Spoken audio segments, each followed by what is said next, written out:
by the side of a pool in the Caribbean. And, oh, wait, maybe I could just move to the Caribbean. That would be nice too, wouldn't it? So I did it, and in part 1, I'll tell you how it all played out. But listen, I don't want to scare you off. Those were some 100% certified big life changes. And like I said, get your shit together can help you make plenty of smaller ones too.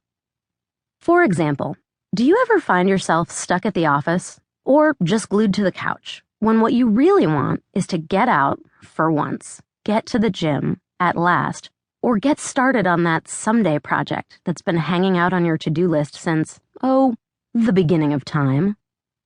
We've all been there. We've all reached the point where we just can't do any more work or face any more smug Pilates instructors, or conceive of cramming an Intro to Portuguese class into the only free afternoon we've had all month.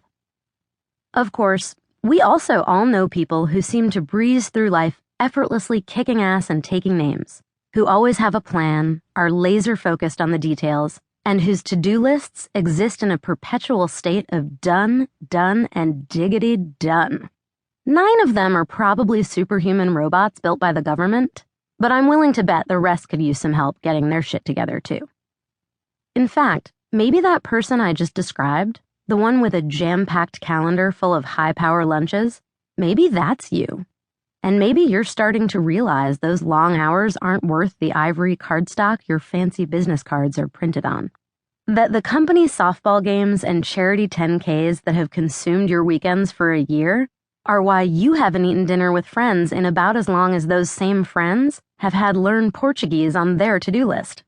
They all hate you a little bit, but they don't know you're struggling too. What would you say if I told you that there's a path straight down the middle for all of us, leading right to the lives we want to live? It's true. This book has something for everyone. Tips for becoming better organized, motivated, and on time? Check. Tricks for saving money, setting boundaries, and having difficult conversations with friends, family, and colleagues? Double check. How about advice for transcending everyday bullshit so you can finally focus on big-time dreams, like changing careers, buying a home, or just moving out of your parents' basement? You are in luck. It's all here. I know what you're thinking. How could so much goodness be packed into just a few hours?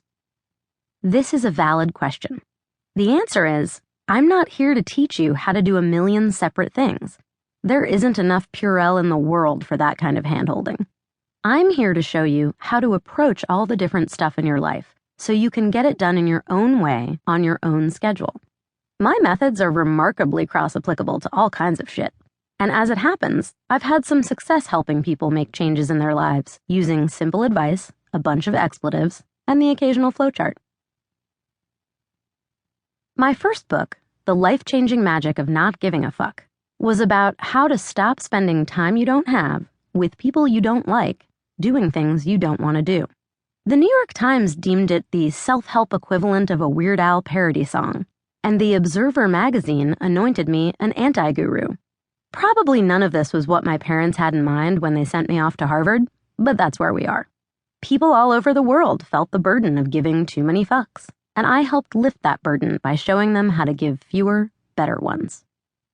Of course, I also said things like, sometimes it's okay to hurt people's feelings, and wear a gimp suit and sequined heels to your performance evaluation and immediately become the mayor of no fucks given. So yeah, I guess anti-guru suits me just fine. Maybe I'll get a plaque for my lounge chair. Anyway, if you've listened to that book, you know about my crusade for mental decluttering. If you haven't listened to it, well, I don't want to be gauche, but it's easy to download. Mental Decluttering 101.